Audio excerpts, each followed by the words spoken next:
Hey guys, Frosty Knives here, back with another EU book review. And today we're going to be talking about another collaborative effort by Michael Reeves and Steve Perry. Today we are going to be talking about the Death Star. And Michael Reeves and Steve Perry have decided to tackle the somewhat convoluted backstory of the galaxy's most infamous superweapon. Now, they don't go fully into its 20-plus long year history of the Death Star because that would be covering up too much territory, and probably most of that will not be interesting.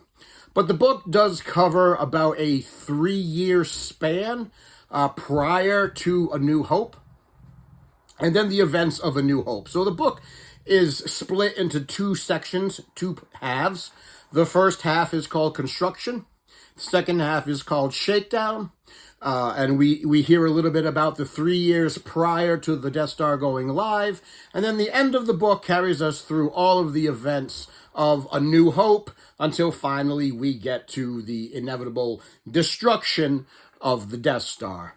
And the way that the two of them have decided to tackle this large concept, I think, is a very interesting way. Back in, if you allow me to take a small detour here, back in 1994, very now famous black and white comedy movie debuted in the theaters by a, at that point, unknown film director by the name of Kevin Smith.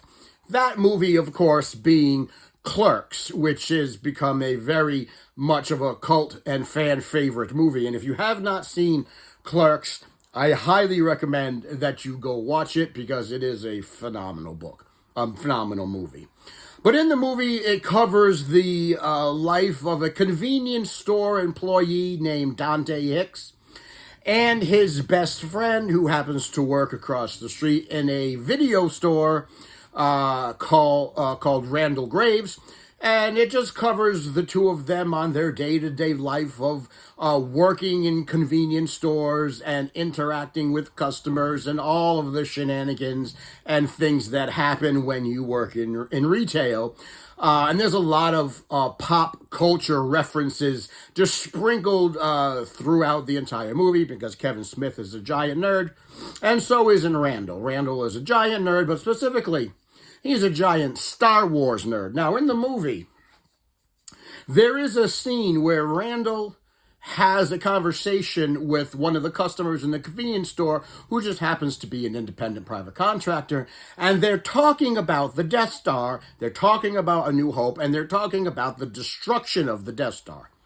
And the customer is telling Randall that it wasn't just military personnel and generals and soldiers that were destroyed or killed when the rebels blew up the Death Star, but the Death Star was also filled with a lot of civilian workers, private contractors, engineers, architects, scientists, people that were really responsible for building the Death Star, because as we know, the Empire didn't build the Death Star, the Stormtroopers didn't know how to handle the drill, and they had to use either slave labor or they tapped into the civilian sector where they would get private contractors to do the work.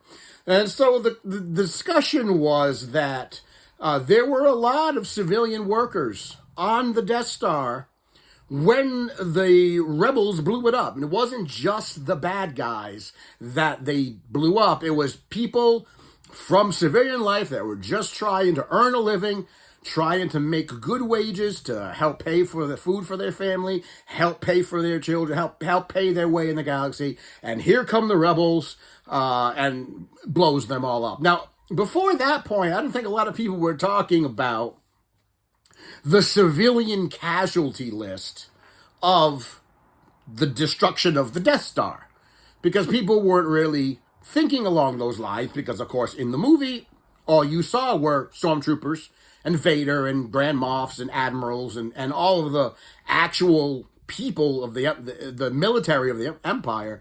Nobody was talking about the collateral damage before Clerks. That was the first time I had heard of that.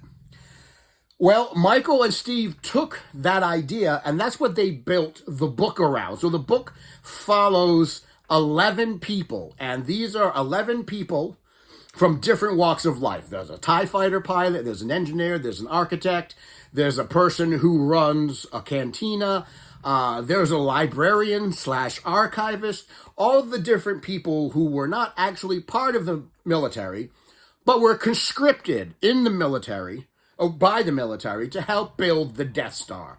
So we look at the Death Star in this book from the eyes of not the military, but the people that were forced to help build it, and people from the civilian sector. There's about 11 characters and 11 different points of view in this book, as we sort of weave our way through the events of them building the Death Star, the shakedown of the Death Star, until finally the events of what happened in A New Hope.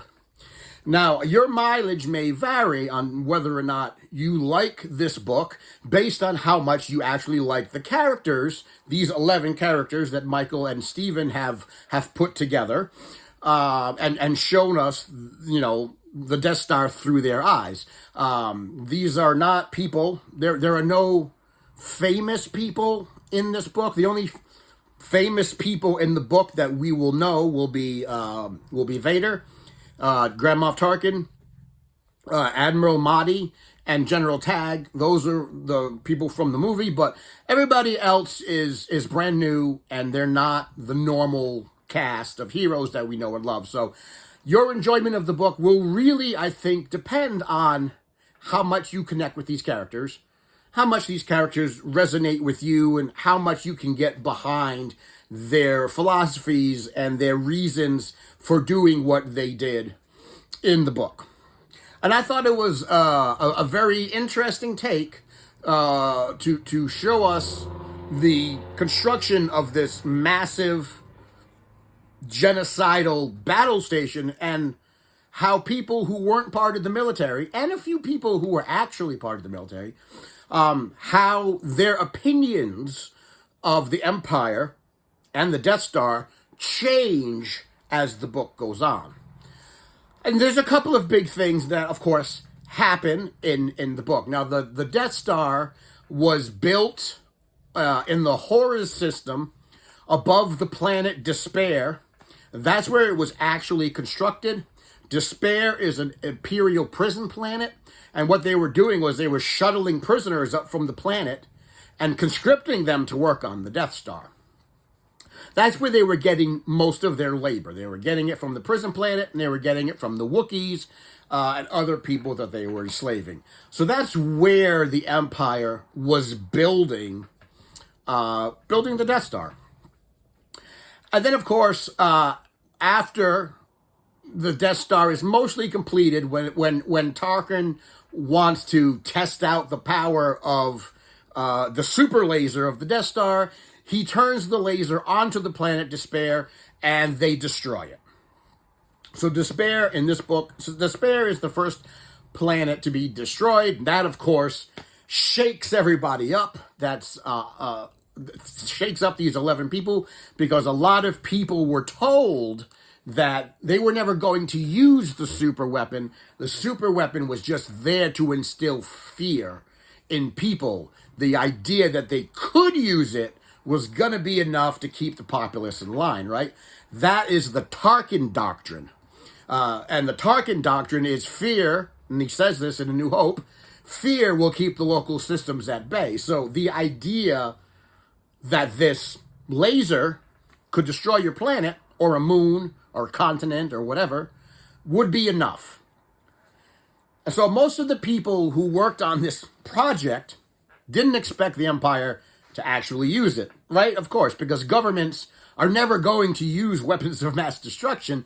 They're going to tell you they're not going to use it while you're building it, of course, because why would they? If they told you what they're actually going to do with it, they wouldn't get anybody to help work on it. So, of course, the Empire told everybody, we're not going to use it. It's just there for fear. And then they destroyed Despair.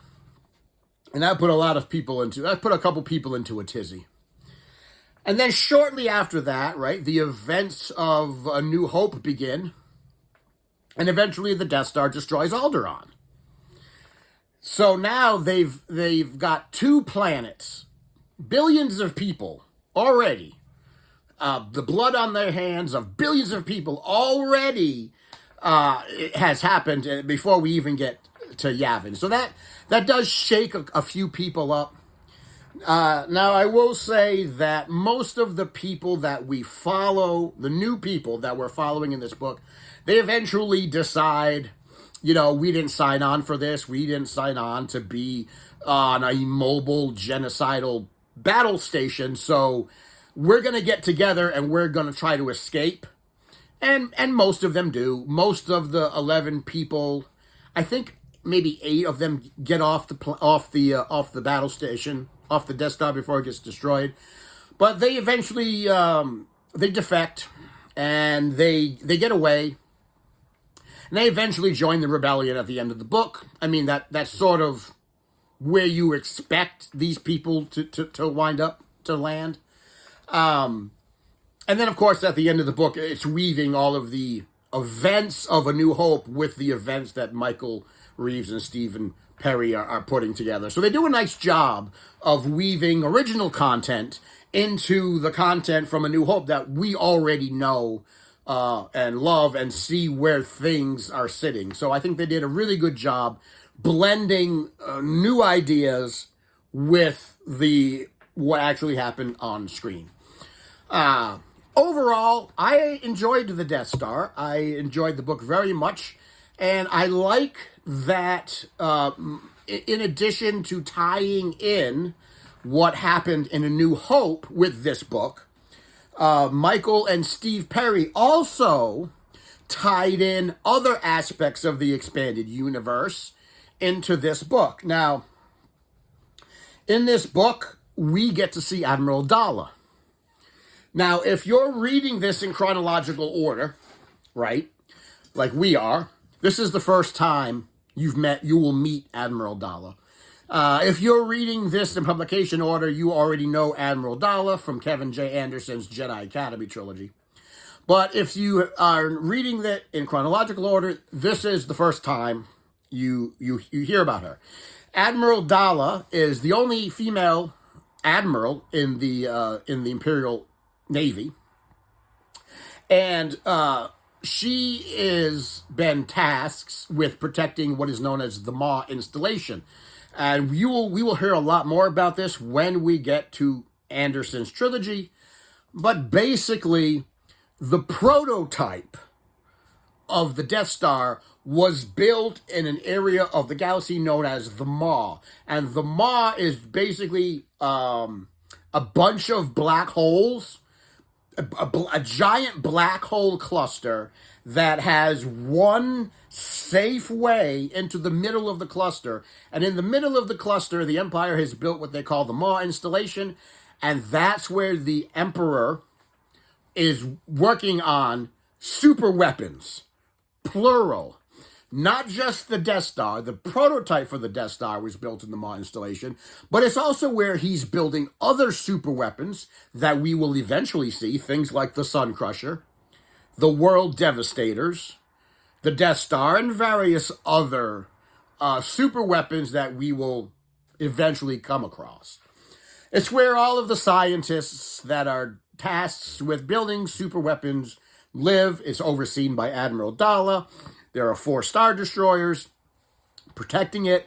So it's neat to see that he ties in Daala and the Maw with his book, because that's going to tie in to other pieces of the expanded universe. So I was really happy to see those people show up. Admiral Daala will become extremely important in the expanded universe as we get through it.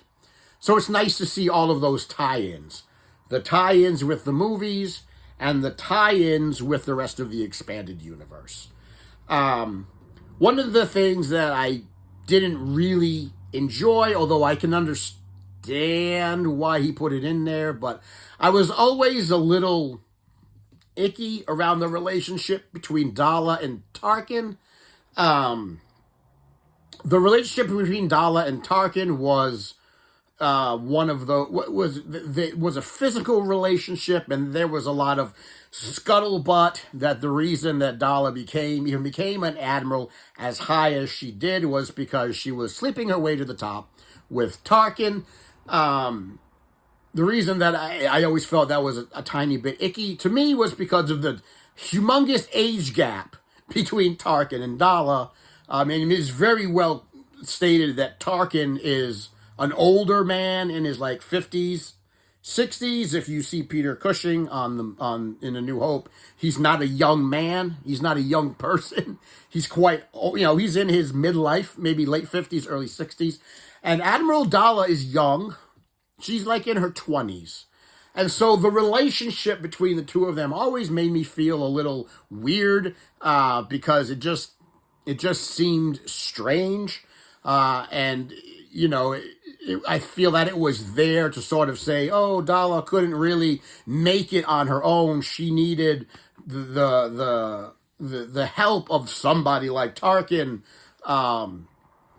to get her into the positions where she is now. Although it is somewhat stated in the book that Tarkin actually did have feelings for her because he felt she was just as cold-blooded and single-minded and ruthless as he was.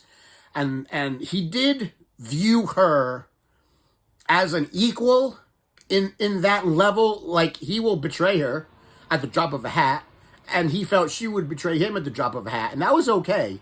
But they were both single-minded, they were both ambitious, they were both bloodthirsty, and they both did what needed to be done. And so in that respect, Tarkin admired her, and he really did, on some level, have feelings for her, because she was just as power hungry as he was. I just felt that the relationship between Tarkin and Daala was just a little strange to me. But it is what it is, and we get to, and this is the first time we get to see Daala.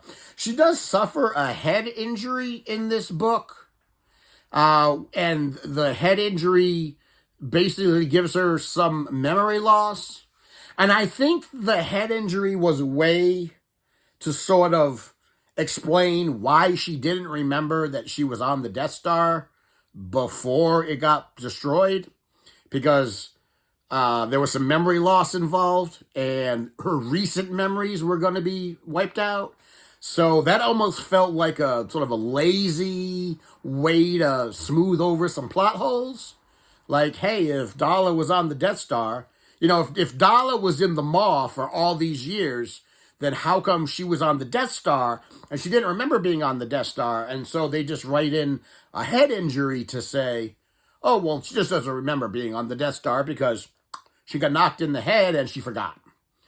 That's a bit of a lazy writing to me to do that. And maybe we didn't even really need Daala in the book at all, because her being there did not a whole lot to enhance the story other than to be Tarkin's side hustle. So, she could have very well not been in this book at all, and it wouldn't have taken anything away from the book at all. And she could have just been stationed in the Maw and been there until found later on. So they decided to kind of write themselves into a corner, and they put Daala in, and then they were like, okay, well, we got to explain why she doesn't remember being there, and then we're going to write her in a head injury. And it felt a little messy to me. Just a little messy. But other than that, I thoroughly enjoyed this book, and I gave it a 4-star rating on Goodreads. And I would recommend people reading it, because I think that it is a good book. I think it's an interesting take. There are some interesting characters you're going to come across. And it's the Death Star. And who doesn't love the Death Star and stories about the Death Star and the super weapons and things like that? So I would highly recommend reading this. And I gave it a 4-star on Goodreads. So guys, that is my review of Michael Reeves, Steve Perry's novel, The Death Star. And the next book we're going to be reading is going to be, we're finally going to finish out the Han Solo trilogy, and we're going to be reading book 3 in A.C. Crispin's Han Solo trilogy, the last one, Rebel Dawn.